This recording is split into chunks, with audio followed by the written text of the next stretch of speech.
আসসালামু আলাইকুম। আজকে আমরা শিখব কিভাবে অটোমেটিক্যালি নামের পাশে সিরিয়াল নাম্বার দেওয়া যায়।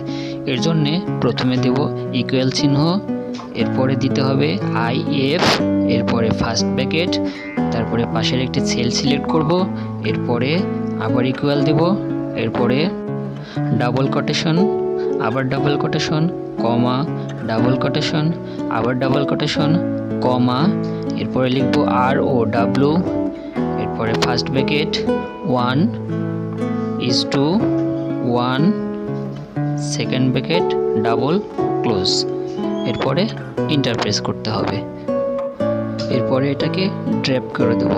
এখন পাশে নাম লিখলেই অটোমেটিক্যালি সিরিয়াল নাম্বার চলে আসবে।